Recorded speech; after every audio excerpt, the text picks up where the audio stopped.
Hello അസ്സലാമു അലൈക്കും guys. അങ്ങനെ നമുക്ക് രാത്രി ഒരു പൂതി തോന്നി ഇപ്പോൾ ട്രെൻഡിങ് ആയ കത്ത് പാട്ടാക്കാൻ. അങ്ങനെ പെട്ടെന്ന് നമ്മൾ പീടികയിൽ പോയി സാധനമെല്ലാം വാങ്ങി. അപ്പോഴാണ് വായൻ്റെ ഇല മിസ്സായത്. അങ്ങനെ വായൻ്റെ ഇലക്ക് ആവാൻ വേണ്ടി നമ്മുടെ അനിയനായ ആസിഫ് അങ്ങനെ അറബിക്കടലിൻ്റെ അങ്ങേ അറ്റത്ത് നിന്ന് വന്ന് വായൊക്കെ വന്നിട്ടുണ്ട്. അടുത്ത ആസിഫിൻ്റെ വൈഫും ഇങ്ങനെ സഹായിക്കുന്നുണ്ട്. ആസിഫിൻ്റെ വൈഫ് രണ്ടാൾ പാർട്ട്ണറായിട്ടാണ്. അങ്ങനെ 2 ഇലകളാണ് ഇതിനു വേണ്ടി എടുത്തത്.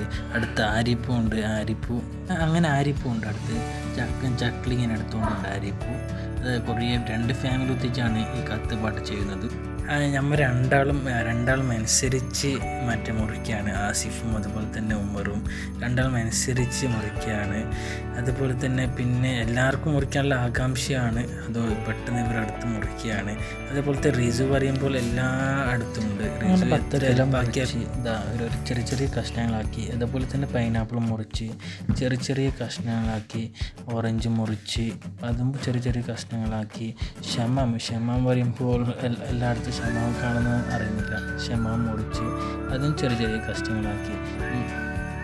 പിന്നെ കത്തുപാട്ടിന് വേണ്ടി എല്ലാ ഫ്രൂട്ട്സും മിക്സാക്കി ജീജു അങ്ങനെ ഇലയിലേക്ക് ഇടുകയാണ്. കാരണം വെച്ചാൽ നമ്മൾ വിചാരിച്ചതിനായിട്ടും അധികം ക്വാണ്ടിറ്റി ഉണ്ട്. അടുത്ത് ജീജുവിൻ്റെ വൈഫുമുണ്ട്. പിന്നെ ആരിപ്പിനെ പറയാൻ കുറേ ചക്ലി അവനെ അടിച്ചു മാറ്റിന്. അതിൽ ചക്ലി എന്തായാലും കുറേ ഷോർട്ടാണ്. പിന്നെ എൻ്റെ വൈഫ് അവളെ അങ്ങനെ ഷെയ്മാവും അതിൻ്റെ മസാല എല്ലാം അതിൻ്റെ കത്തുപാട്ടിൻ്റെ മീത്ത് ഇട്ട് ഫ്രൂട്ട്സിൻ്റെ എല്ലാവരും മിക്സാക്കുവാണ്. എല്ലാ മെമ്പർമാരും അറഫ ടീംസ് എല്ലാവരും അത് മിക്സാക്കുവാണ്. അത് കാണുന്ന പോലെ എന്തല്ല വലിയ തിന്നാനൊന്നും വലിയ ടേസ്റ്റില്ല. കാര്യം വെച്ചാൽ എന്നിട്ട് പടുക്കുന്നു ഇന്ന് പറയാനാ എല്ലാവരും അങ്ങനെ തിന്ന് ബാക്കിയാക്കിയതാണ്. കുറേ ബാക്കിയുണ്ടായിരുന്നു. ലാസ്റ്റ്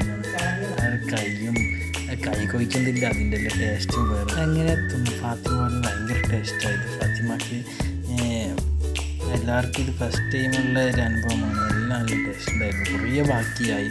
അതുപോലെ തന്നെ കുറേ ക്വാണ്ടിറ്റി ഉണ്ട്.